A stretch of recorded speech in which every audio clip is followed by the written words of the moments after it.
Hey everybody, welcome back. Today we're going to be taking a look at a weapon mounted light made by Nightstick. This particular light is primarily designed to be mounted to pistols, but it could be mounted to anything that you want. This model is the 850 XL. It does have 850 lumen, and it does also have 15,000 candela. It is IPX7 rated, and if you want to pause the video to check out some of these other specs, now would be a good time. It comes very simply packaged in this box as you see here. Also going to include a Allen key and an extra screw, and also going to include 2 additional mounting plates to go along with the mounting plate that is already on the weapon light. Next we have the light itself. The light body is made out of aluminum. It does feel very sturdy. It has an adjustment screw here that is spring loaded, so you can mount on your different types of rails. Here you can see the key, and then as I mentioned, it comes with 2 additional keys just depending on what type of rail you want to mount it to. And it does come also with an additional screw just in case something goes wrong with this one or maybe you lose it. I've pretty much been running this exclusively on Glocks, but I have mounted it up to a couple other firearms as well, and I have just used this key the entire time, which is the one that it does come with straight out of the box. The light definitely seems to be built very well. I have been running it for several months now, and I have not had any problems. Through the testing that I've done with this light, I've had it mounted to several different firearms, one of which was a Glock 40, which is chambered in 10mm. The main reason that I did run this light on this particular firearm was because it does have slightly more recoil than something like a 9 or a 40 or even a 45. And so I wanted to run it on here just to see if that extra recoil gave this light any problems. And I'm pleased to report it has worked absolutely flawlessly. Although I did test this light pretty extensively on the 10mm here, the overwhelming majority of the test that I did would have been when it was mounted up to a 9mm Glock of some sort. So I had this light mounted up to Glock 19s, Glock 34s, and also to a Glock 17 as you see here. I never had any problem with the mount walking loose, never had any problem with the light flickering or cutting off or anything like that. It just seemed to perform very well. The switches are very intuitive. If you have a thumbs forward grip, you can just sweep down for your momentary on. If for some reason you want to use constant on, you can just press up and it will be constant. Same for the other side. If you happen to be wrong-handed, press down for momentary and then switch up for constant. I do really like these switches. I have no complaints with them. I can be very critical when it comes to a weapon mounted light. And the reason for that is I view a weapon mounted light exactly the same way I view a firearm, which is a potential life-saving device. So when it comes to the switches on a light like this, I want this light to come on very fast the exact moment that I want it to. But just as important, the light needs to go off as soon as I let go. I don't want there to be any kind of lag when I'm turning the light on or off. That could just simply cause me not to have light when I need it, and it could also cause me to have too much light when I don't need it. So if I'm dragging the light across a piece of cover or something like that, I need the light to go off and then come right back on the instant that I want it to. And that is one good thing about this weapon light. The switch is very fast, and I have had absolutely no problem with it. I have put literally thousands of rounds through this light at this point, and all of that, majority of that, has been in low light or no light shootings, and I've had absolutely no problems with these switches reacting the way that I want them to. Now, in my opinion, I think this light is competing very hard against the Streamlight TLR-1 HL. These lights are obviously very similar in their overall form and profile. Also, the weight is very similar, and I think that is directly the competition for this Nightstick. They also have similar output. The Nightstick having 850 lumen and 15,000 candela, and the Streamlight having 1,000 lumen and 20,000 candela. Most of you that watch this channel probably know I'm very critical of these lights, and I'm also very critical of candela.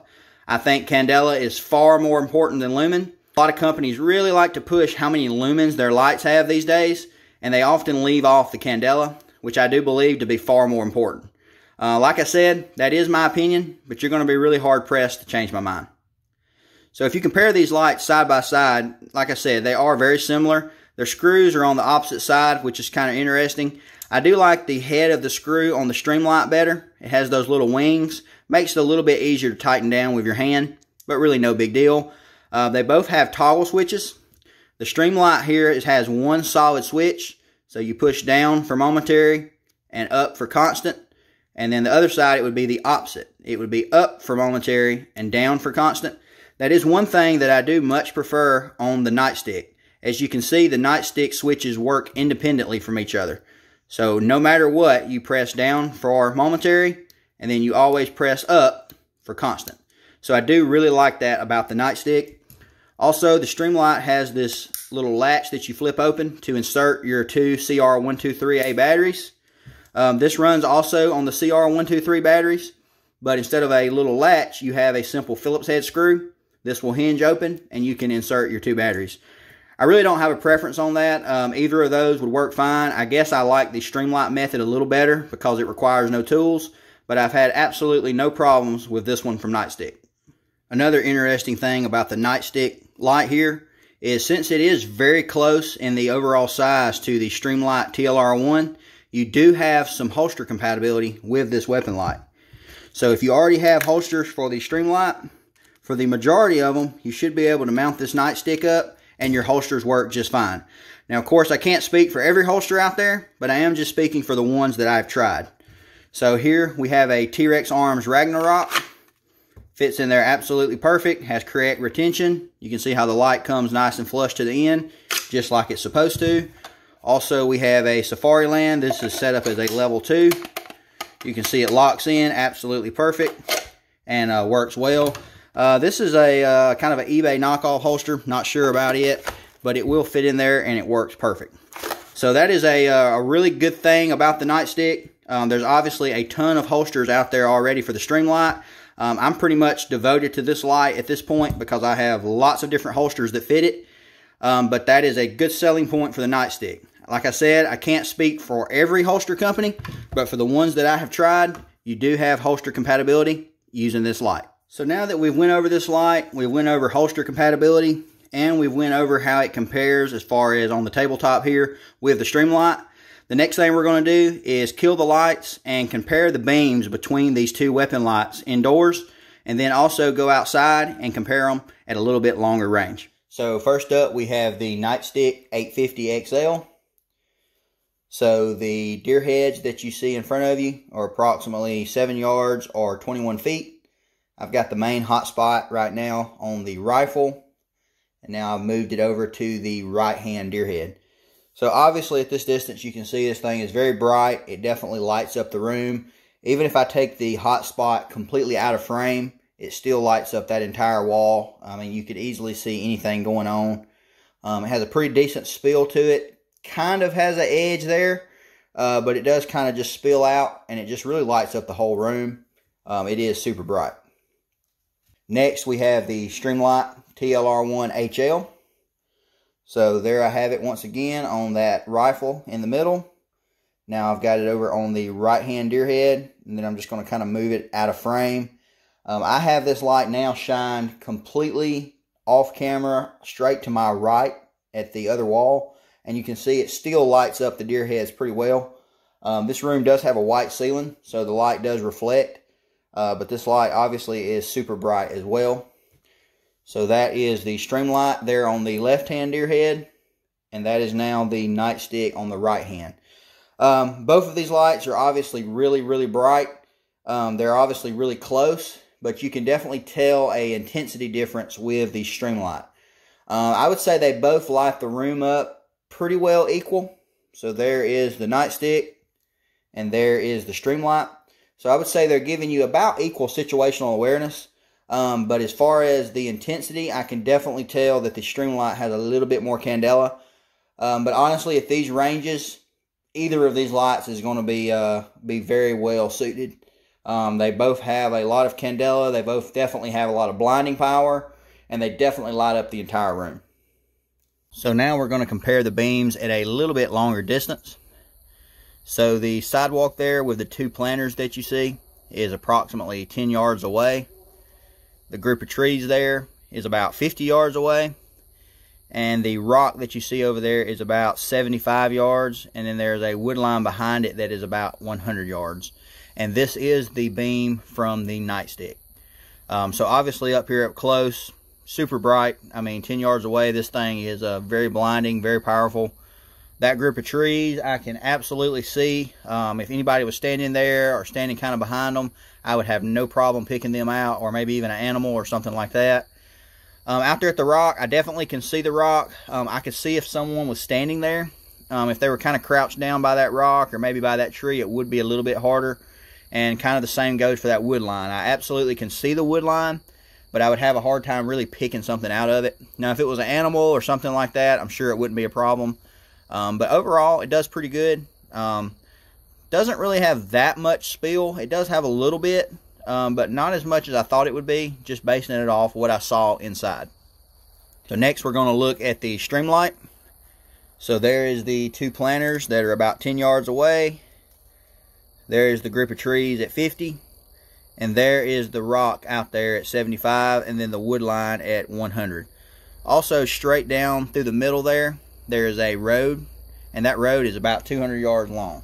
I did not mention that with the Nightstick because honestly I could not see down the road, but with the Streamlight I can.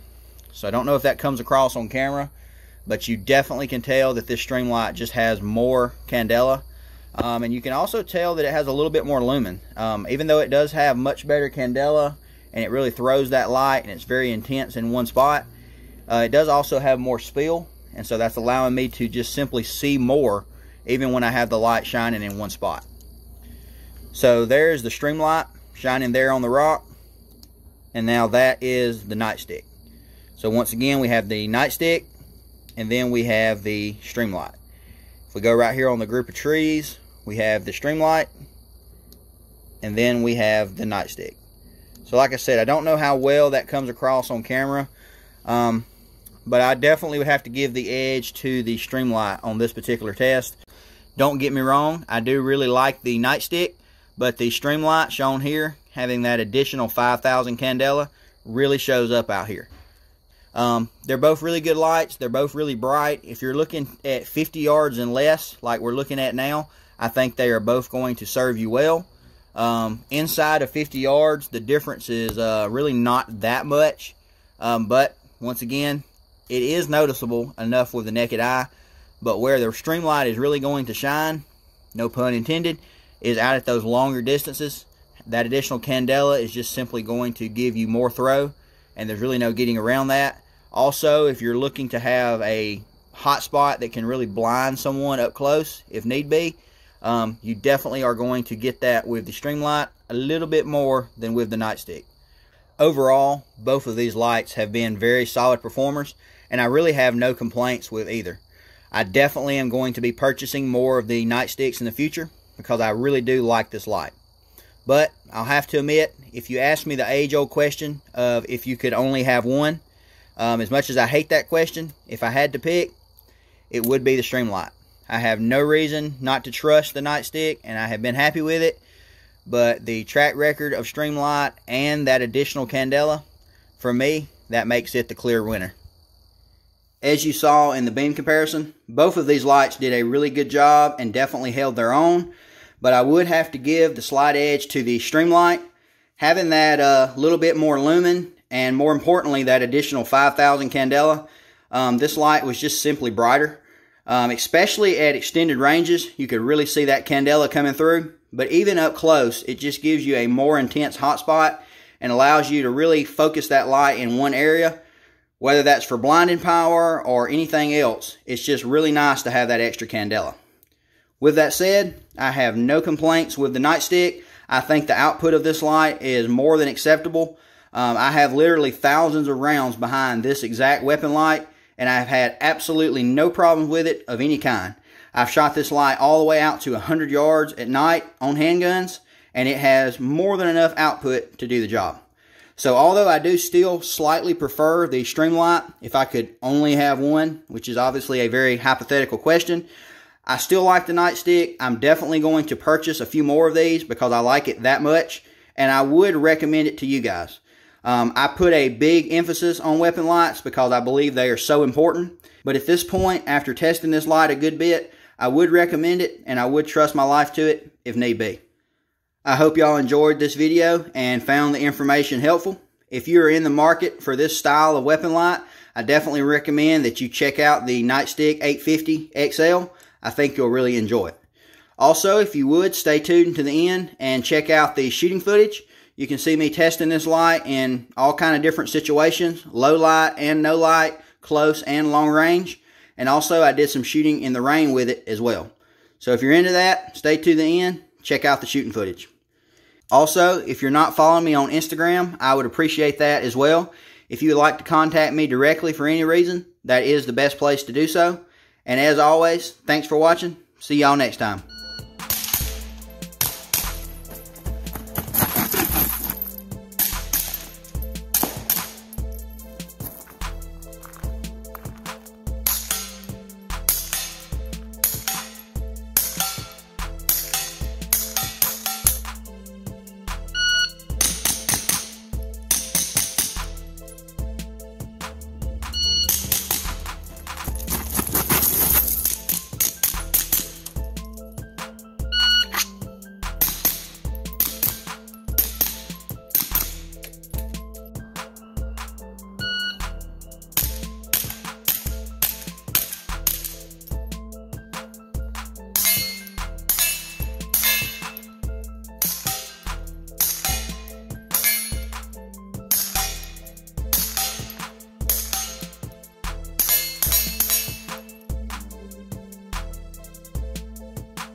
The Nightstick 850 XL. Got it mounted up here to the Glock 40, which is a 10mm. Got a few 180 grain full house loads. See how it does.